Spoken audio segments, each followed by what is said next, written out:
afirmar que existem ações que pelo seu tamanho, elas não exigem, então, palavras para serem explicadas, para que o seu significado fique à mostra diante de nós. E algumas dessas ações, elas brotam de crianças. Crianças que, apesar da sua imaturidade, elas absorvem o conhecimento que é dado para elas e elas reagem, elas fazem as coisas conforme o que elas aprenderam e conforme aquilo então que elas veem. Crianças que podem demonstrar amor, bondade e compaixão por conta de tudo aquilo que elas já viram, tudo aquilo que elas já foram ensinadas. E esta atitude, eu vi, feita à distância por uma criança. Eu não sei quantos de vocês tiveram a oportunidade de ver este vídeo que eu vou descrever para os irmãos, de um garoto que estava em tratamento de câncer, e o seu amigo, Davi, ele pede para o seu pai, para que ele faça então uma videochamada com este garoto chamado Heitor, para que ele demonstrasse ao seu amigo o seu amor, a sua bondade, a preocupação que ele tinha com aquele amigo que estava agora internado e que havia então já perdido os seus cabelos por causa do tratamento do câncer. E durante o vídeo, então, o pai liga a máquina para cortar o cabelo dele, e o garoto que está do outro lado da ligação, que nem chega a aparecer no vídeo, ele começa então a observar aquela cena onde o pai começa a passar a máquina para tirar todo o cabelo do filho, o filho saudável, aquele que não tem nada, e você ouve o outro do outro lado gritando: não, não faça isso, você vai destruir o seu cabelo. E ele começa então do outro lado falando: Davi, pare com isso, pare com isso. E aquela criança, ela só faz uma coisa, ela só sorri para ele naquele instante. Porque ela quer demonstrar o amor dela pelo seu amigo, a compaixão que ela tem por aquele amigo. O pai naquele momento, então, ele termina de passar toda a máquina sobre a cabeça daquela criança, ele fica sem cabelo algum, e o menino então volta para a câmera para conversar com seu amigo. Ele diz: olha só, Davi, nós ficamos iguais. Olha, agora eu estou igual a você e nós sempre vamos estar iguais. Eu vou guardar o nosso cabelo em um potinho. A inocência da criança, mas ao mesmo tempo demonstra para nós amor e demonstra para nós compaixão. Ele queria de alguma maneira falar que ele estava junto com aquele amigo, passando pela mesma situação que aquele garoto agora estava passando. Ele se conecta com o seu amigo que está internado, cortando o seu cabelo para parecer com ele, para que o amigo pudesse então entender que ele sabe um pouco daquilo que ele está passando naquele momento. É como se ele dissesse: você não está sozinho, eu estou aqui com você. Existem outras crianças que também não têm cabelo e que vão caminhar junto com você e que vão vencer situações como essa. Essa criança tinha apenas 9 anos de idade quando ela fez esse vídeo, é o que as reportagens nos contam. Ele não tinha as melhores palavras para explicar o que ele queria fazer. Ele não tinha talvez palavras complexas para confortar o seu amigo naquele momento, mas a sua atitude transborda compaixão. E quando eu imagino uma cena como esta, brota nos nossos corações, quando você sabe da existência de pessoas que são assim, brota no coração o desejo de encontrar alguém que seja tão compreensivo, que nos conforte, que nos encoraje nos momentos mais difíceis que nós passamos nas nossas vidas. Porém, nós vemos que as pessoas que são capazes de agir dessa forma, São aquelas que são agraciadas por Deus, porque qualquer menção de bondade, amor ou compaixão no mundo todo, isto é, graça de Deus sobre este mundo. E se acaso elas então podem trazer qualquer tipo de conforto para nós, quanto mais então o próprio Deus, que é a fonte de toda bondade, é a fonte de todo amor, é a fonte, então, de toda a misericórdia, o único capaz de demonstrar a sublime compaixão. E eu quero convidar a igreja a abrir a palavra do Senhor em Hebreus, no capítulo de número 4, para nós fazermos a leitura do versículo 14 até o versículo 16.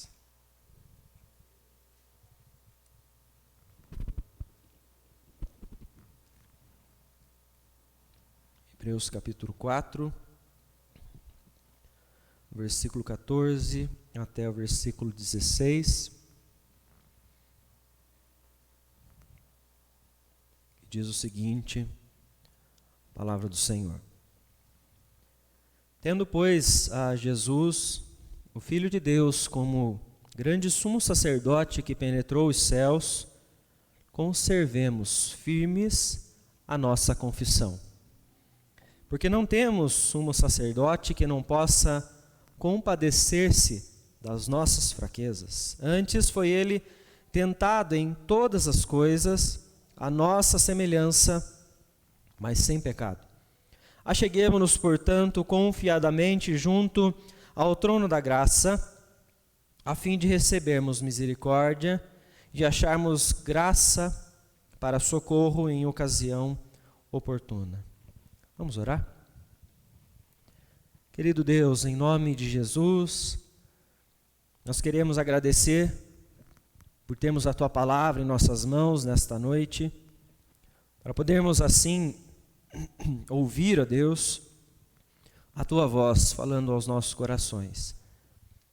Peço que o Senhor, através do Teu Espírito Santo, molde a cada um de nós, transforme-nos, ó Deus, venha santificar os nossos corações, a nossa mente, todo o nosso ser, pela Tua palavra, para assim nós vivermos de maneira agradável ao Senhor, ó Pai.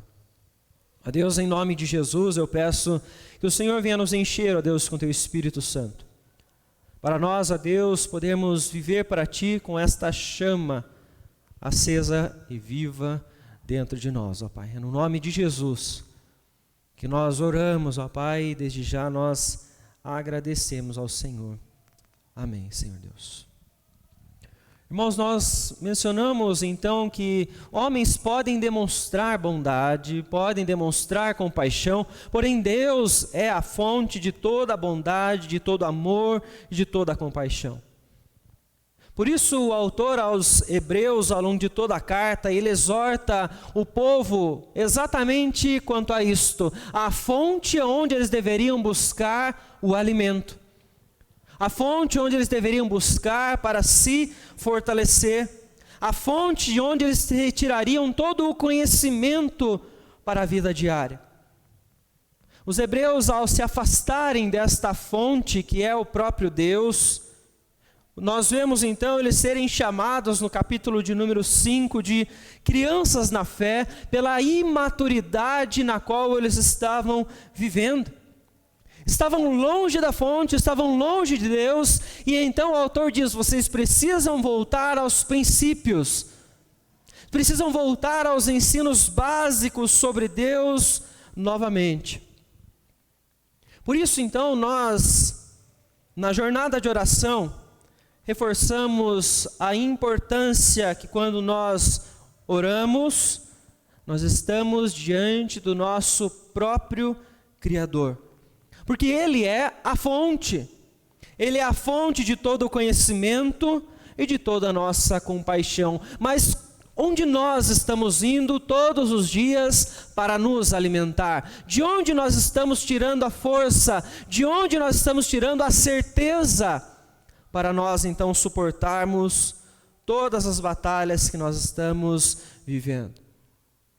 Todos os instantes que nós procuramos alguém capaz de demonstrar a bondade, nós precisamos recordar o privilégio que nós temos de nos encontrarmos com o próprio Deus, a fonte da sublime compaixão em cada oração que nós realizamos. Nós nos colocamos perante Ele, aquele então que vai nos alimentar, aquele que vai nos fortalecer a cada instante.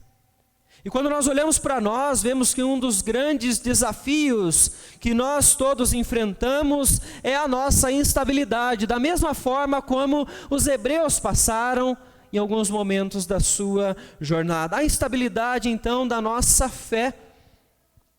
Nós vimos já em alguns momentos, quando olhamos a história de Israel, que quando eles caminharam pelo deserto, eles murmuraram.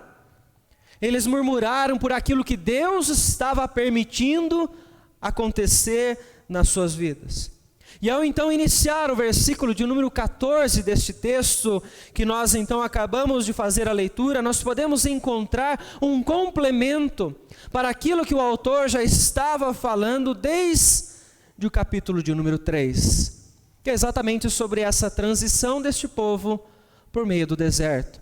Exatamente sobre essa instabilidade que eles demonstraram ter por não voltarem à fonte de todo alimento que é o próprio Deus. O autor então começa no capítulo de número 3 falar sobre a liderança que eles tinham enquanto estavam no deserto. Era Moisés. Moisés foi levantado por Deus para direcionar este povo. E a comparação que os hebreus recebem neste instante é da liderança de Moisés com a obra e a missão de Cristo Jesus. Porque como o próprio autor ele vem dizer, Moisés era sim um servo fiel. Porém, este irmão de Arão não pode ser comparado a Cristo, porque Cristo é superior em sua liderança, fidelidade e obediência. Porém, os hebreus, eles não foram então capazes de crer nas orientações de Moisés. Ao longo de toda a trajetória deles pelo deserto, junto com este que Deus levantou para os libertar do Egito, eles não foram capazes de confiar nele. Confiar na sua liderança, confiar naquilo que ele estava recebendo da parte de Deus, para passar então ao seu povo. No texto, no versículo de número 15 do capítulo 3, ele diz: hoje, se ouvirdes a sua voz, não endureçais o vosso coração, como foi na provocação. Ele está mencionando o tempo onde os hebreus ouviram a voz de Deus, mas endureceram o coração. Pela palavra dita por Moisés, eles não foram capazes de confiar naquele que Deus levantou para orientá-los. Aquele homem que foi usado por Deus para falar ao povo que o alimento que eles estavam recebendo dos céus vinha da parte de Deus, que a água que havia saído da rocha, ela vinha da parte de Deus, que toda aquela nuvem então que conduziu eles ao longo do deserto de dia e de noite vinha da parte de Deus. Eles não queriam ouvir toda a orientação que Moisés estava trazendo para eles naquele momento. Essa instabilidade na fé dos hebreus, ela foi vista ao longo de todo o período em que eles estiveram então ao longo de todo o deserto. E o autor ele vem trazer então, reforçado no versículo 19 do capítulo de número 3, dizer que esta instabilidade é vista na incredulidade desses israelitas. Ele diz no versículo 19: vemos, pois, que não puderam entrar por causa da incredulidade. Onde eles não entraram? O texto no versículo anterior diz então que cadáveres caíram no deserto e eles não puderam então avançar nessa trajetória.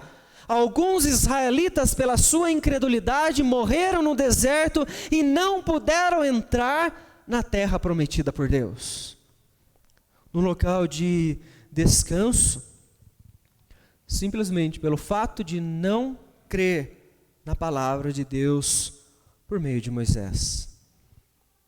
Seria este povo agora, os hebreus, geração futura daqueles que viveram no deserto, estes que estão recebendo esta carta neste momento, seriam eles agora capazes de crer naquele a quem o próprio Moisés anunciou?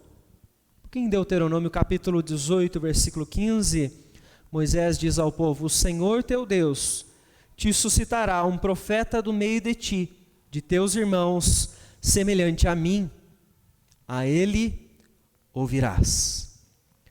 Se eles não foram capazes de ouvir a Moisés, que os direcionou ao longo de todos aqueles anos no deserto, eles seriam agora este povo que é continuação desse Israel.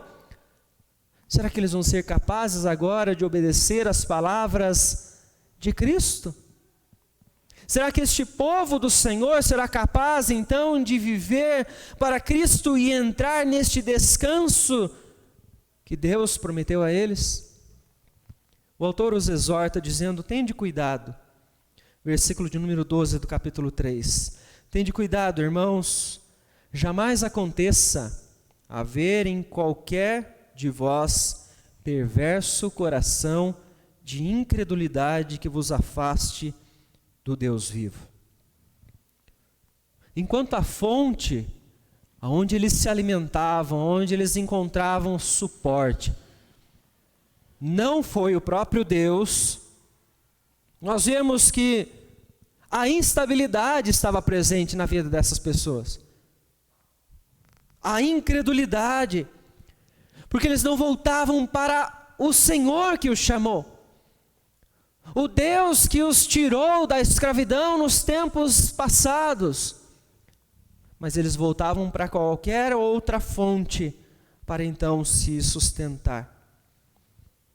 Agora nós vemos então que a sublime compaixão brota naquele que penetrou nos céus e se tornou grande sumo sacerdote. Porque o versículo 14 que nós fizemos leitura, ele diz: com isto, com esta certeza que vocês acabaram de ouvir, com esta exortação sobre a incredulidade de vocês, de cuidarem para não ficarem de fora do descanso de Deus, como os antepassados de vocês fizeram, tende, pois, a Jesus, o Filho de Deus, como grande sumo sacerdote que penetrou nos céus.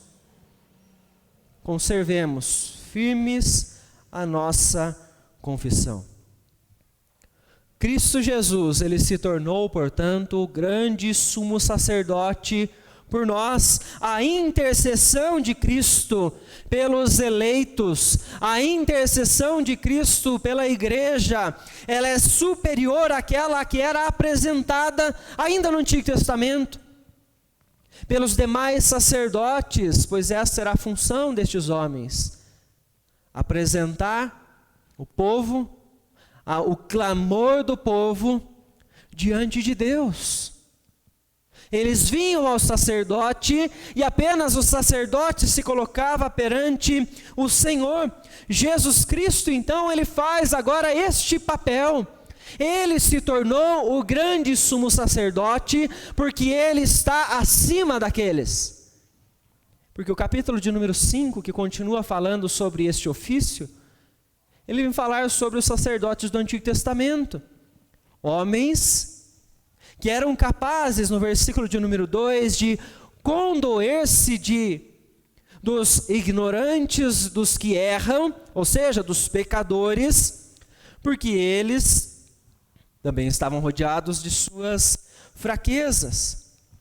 Por isso, então, eles apresentavam diante de Deus sacrifícios pelo povo, mas também apresentavam sacrifícios por si mesmos.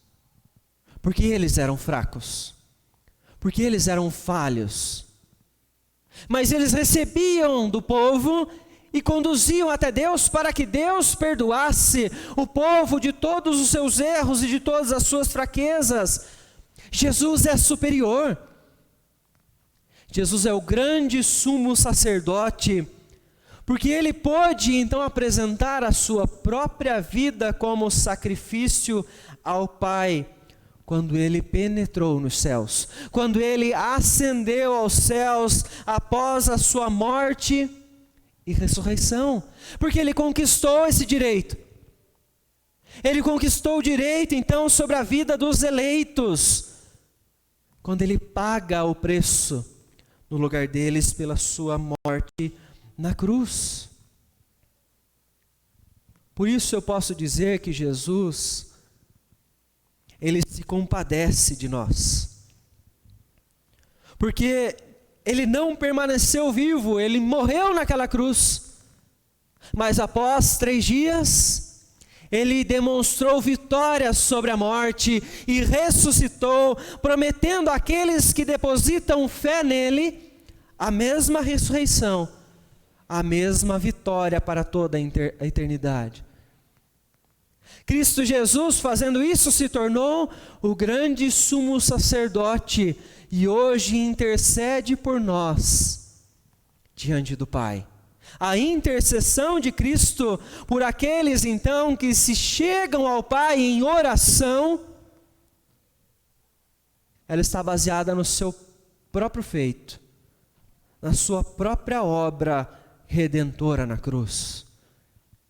Então a sublime compaixão de Cristo, ela nos dá a certeza de que em todos os momentos que nós nos colocarmos em oração perante o Senhor, Ele está à destra do Pai, intercedendo pelos eleitos, intercedendo por cada um de nós, por meio do seu próprio sacrifício. Tendo, pois, esta certeza, o autor finaliza o versículo 14 dizendo: conservemos firmes a nossa confissão. Ou seja, não deixem de crer, apesar da instabilidade, apesar da dificuldade que nós temos, em muitos momentos na caminhada, de nos mantermos firmes. Olhem para Ele, para o nosso grande sumo sacerdote, para o nosso intercessor. Mantenham, portanto, firme a confissão em Cristo Jesus. O capítulo de número 5, versículo 10, ele diz então que Jesus Cristo, ele é sumo sacerdote segundo a ordem de Melquisedeque. Esse registro então ele inicia no capítulo 5, versículo 10 e vem sendo explicado aqui pelo autor no capítulo de número 7, em vários versículos, porque ele traz então Melquisedeque como um exemplo, como uma referência, porque ele, quando é mencionado lá no Antigo Testamento, para quem então Abraão dizimou naquele instante perante o Senhor, ele não tem referência de início do seu ministério, nem mesmo fim. Melquisedeque é usado aqui para mostrar que o sacerdócio de Cristo Jesus, ele não tem começo e ele não tem fim, porque a ação de Cristo como sumo sacerdote é eterna. Porque ele então se compadece de nós para sempre, porque ele vai interceder por nós para sempre. Esta ação dele não terá fim, porque a sua obra nunca será anulada, ela nunca terá um fim. Sendo o sacerdote então quem apresenta esta causa pelo povo de Deus, assim nosso Senhor o fará todas as vezes que nós construirmos a nossa jornada de oração. Todas as vezes que pela fé na obra de Cristo, nós voltarmos ao Senhor para clamar por perdão, para nós clamarmos a Deus pelas nossas necessidades, lá está o nosso Senhor para interceder por nós, porque a sua obra em nenhum momento vai ser anulada, e esta é a certeza de que as nossas orações estão sendo ouvidas pelo nosso Deus. Mas veja, portanto, que nós temos fraquezas, nós somos instáveis em alguns momentos, como Israel então foi ao longo de vários momentos. E a nossa fraqueza, então, traz a instabilidade. Como nós temos mencionado, nós, por vezes, quase resvalamos os nossos pés da nossa fé, tamanha é a fraqueza que nós demonstramos, mas veja o que o texto diz no versículo de número 15, que apesar das nossas fraquezas, Jesus, então, Ele é capaz de se compadecer de nós, não porque Ele é fraco, mas porque Ele foi tentado em todas as coisas. A sublime compaixão de Cristo traz a certeza deste cuidado que Ele tem por conta da sua obra e afirma então a compreensão que Ele tem das nossas fraquezas. Ele compreende como é que nós podemos ver isso por causa do seu ministério, o que Ele viveu nesta terra ao longo do seu ministério. A palavra do Senhor, então, ela nos mostra ainda no capítulo de número 4, aquela terra prometida que foi então dita pelo Senhor aos hebreus, como um símbolo do descanso do Senhor. Que pela incredulidade, como eu mencionei, alguns dentre o povo jamais puderam entrar neste descanso. E então o período foi de luta durante o deserto. Foram tentados, não é? Alguns não suportaram e outros permaneceram fiéis diante do Senhor. Pelas tentações que eles viveram ao longo daquele momento, muitos murmuraram e muitos, por isso, vieram a morrer ainda no deserto, como diz o capítulo de número 3. Por que que Jesus, então, Ele é capaz de se compadecer de nós com as nossas fraquezas?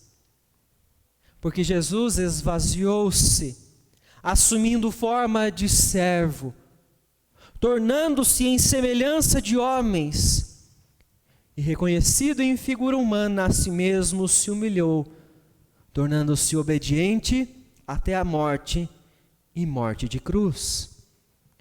Ele assumiu a forma humana na sua encarnação, e Ele passou a viver como qualquer ser humano, diferenciado apenas da perfeição que existia nele ao longo de todo o seu ministério e existe até hoje. Porque Ele não foi gerado como eu e você. Ele foi gerado pelo Espírito de Deus ainda no ventre de Maria, então Ele não nasce como nós. Jesus nasce sem pecado algum. Mas ao longo do seu ministério, Ele foi tentado como nós. Jesus foi tentado pelo inimigo quando este, no deserto, ofereceu a Ele todo o sustento, ofereceu a Ele todo o poder e ofereceu a Ele toda a glória.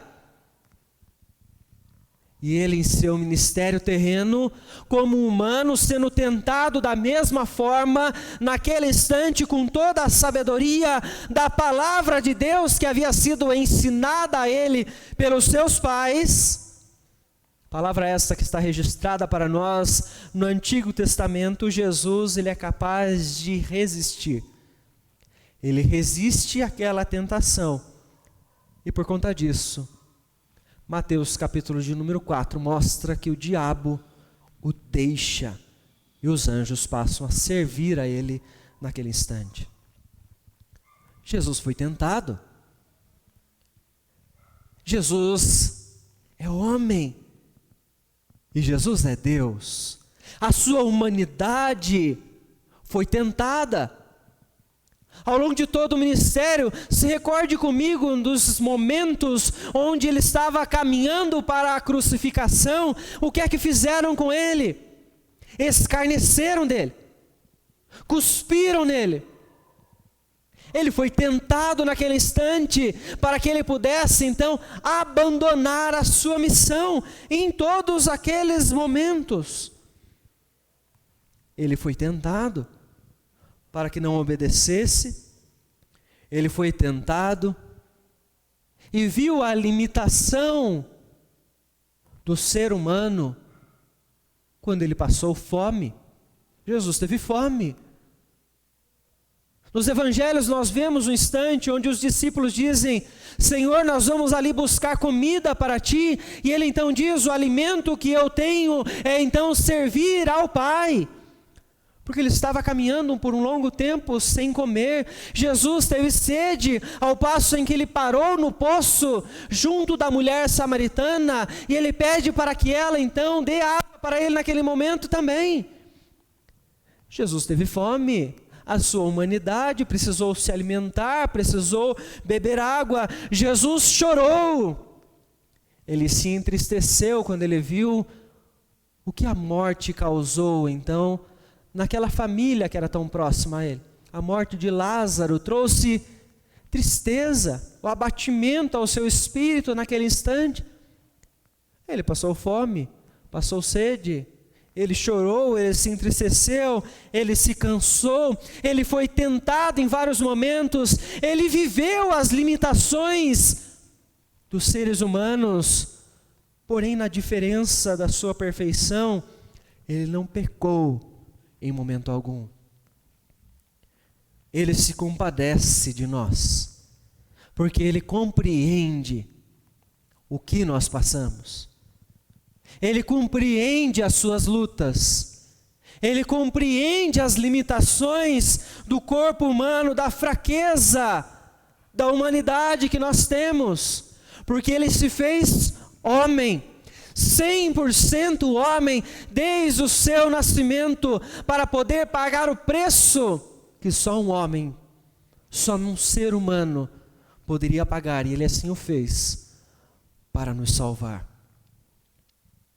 A grande diferença e motivo de glória é somente a sua perfeita santidade, o que o tornou então capaz de se oferecer no nosso lugar, como o sacrifício perfeito, e ele então pagar o preço por todos nós, cumprindo a lei do Senhor, cumprindo de maneira perfeita aquilo que trazia maldição sobre as nossas vidas.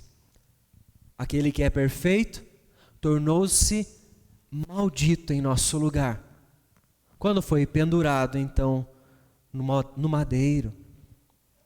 Ele fazendo isso retira de nós esta maldição que a lei então colocava sobre os nossos ombros. Por causa disso, então, o autor aos Hebreus, no versículo 15, ele diz então que Jesus é aquele que se compadece de nós, porque ele conhece as fraquezas. E então, no versículo 16, ele dá um direcionamento a nós. Acheguemo-nos, portanto, confiadamente junto ao trono da graça, a fim de recebermos misericórdia e acharmos graça para socorro em ocasião oportuna. A sublime compaixão de Cristo traz a certeza da sua intercessão por nós.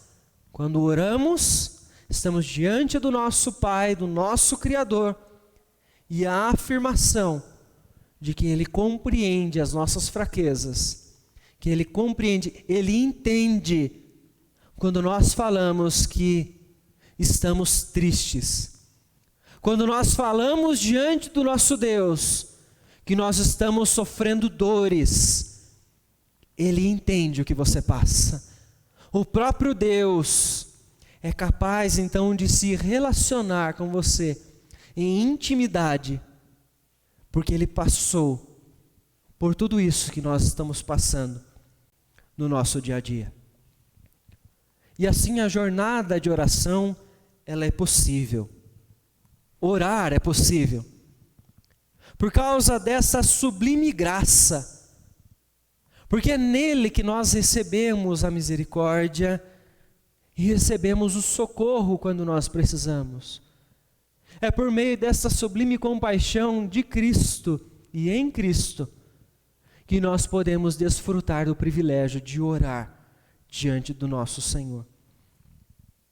Se existem então ações que sobressaem quaisquer palavras que não necessitam de explicação, não existe maior ação do que dar a vida pelos seus. Não existe maior demonstração de amor, de compaixão ou de bondade do que aquela que Cristo Jesus demonstrou por nós na cruz. E é este Deus que encarnou, se fez homem, que se compadece de cada um de nós e nos convida nesta noite a voltarmos ao Pai, a voltarmos a uma vida diária de oração quando nós nos depararmos com a nossa instabilidade, com a nossa limitação, com as nossas dores, com as nossas fraquezas, porque Ele compreende e Ele mesmo é a certeza de todo o nosso cuidado.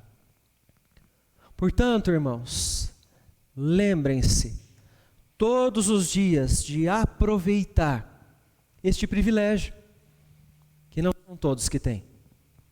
Apenas os filhos de Deus, apenas a igreja tem este privilégio, de por meio de Cristo, chegar até o próprio Deus.